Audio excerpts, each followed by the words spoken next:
당뇨병 전 단계인 내당능 장애에서도 미세혈관 합병증은 시작하게 됩니다. 인슐린에 대한 저항성, 혈관에 대한 고혈당에 대한 염증 반응, 그리고 다양한 지방산들의 증가로 인해서 혈관 기능 이상을 촉진하게 되기 때문에 실제로 당뇨병이 발생하기 전부터도 이런 소혈관 합병증은 발생한다고 생각하시면 되겠습니다.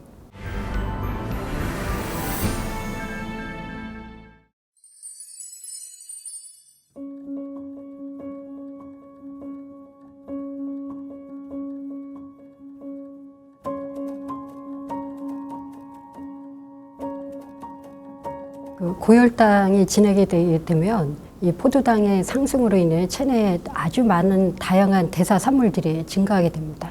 이런 대사산물들이 그 세포 내에 활성 산소족, 저희가 이제 최근에 얘기하는 산화 스트레스라는 게 증가하게 되고요. 이런 산화 스트레스들이 다양한 염증성 사이토카인들을 분출하게 됩니다. 또한 또 이런 염증성 사이토카인들은 이 동맥경화증의 그 혈관벽의 염증을 일으키는데 가장 중요한 것이 혈관 내에 있는 단핵구가 혈관 내피세포로 들어와서 제일 처음 거기서 이제 시발점을 만들게 되는데요.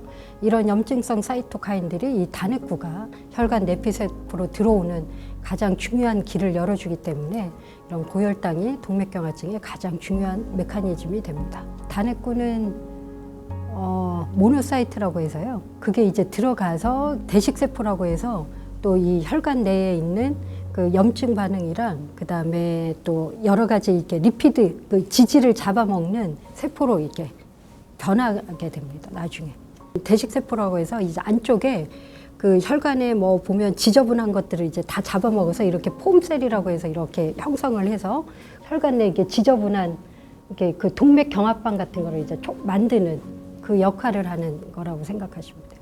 당뇨병 전 단계인 내당능 장애에서도 미세혈관 합병증은 시작하게 됩니다. 그 원인으로는 인슐린에 대한 저항성, 혈관에 대한 고혈당에 대한 염증 반응, 그리고 다양한 지방산들의 증가로 인해서 혈관 기능 이상을 촉진하게 되기 때문에 실제로 당뇨병이 발생하기 전부터도 이런 소혈관 합병증은 발생한다고 생각하시면 되겠습니다. 따라서 환자분들께서도 건강검진이나 아니면 병원에 내원했을 때 당뇨병이 진단되지 않더라도 당뇨병 전 단계인 내당능 장애에서부터 의사들과 긴밀하게 이런 것에 대한 이게 치료와 그리고 이후 방향에 대해서 잘 얘기를 하시면 좋을 것 같습니다.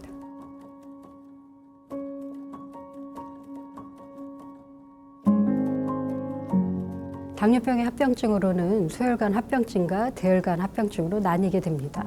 소혈관 합병증으로는 대표적으로 눈의 망막, 그리고 콩팥, 그리고 말초 신경으로 진행되는 세 가지 카테고리로 나눠져 있고요.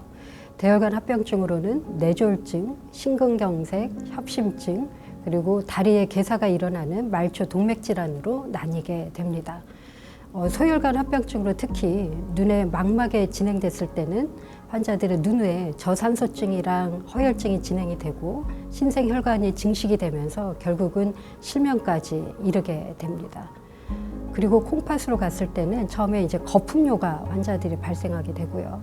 나중에는 가장 걱정하시는 투석에 이르거나 혹은 신장 이식까지 진행하게 되는 그런 무서운 질병으로 진행하게 됩니다. 마지막으로 신경질환 같은 경우는 환자들이 이제 점점 이제 발의 통증이나 또 무감각증이 진행이 되면서 결국은 이런 통증으로 인해서 환자들이 밤에 잠을 못 주무시거나 또한 또 발의 괴사를 일으키는 원인이 되기도 합니다. 우리나라에서 성인인 경우에 발 절단율의 1위가 당뇨병입니다. 그리고 성인의 실명의 1위가 당뇨병에 의한 소혈관 합병증인 눈에서 시작이 됩니다.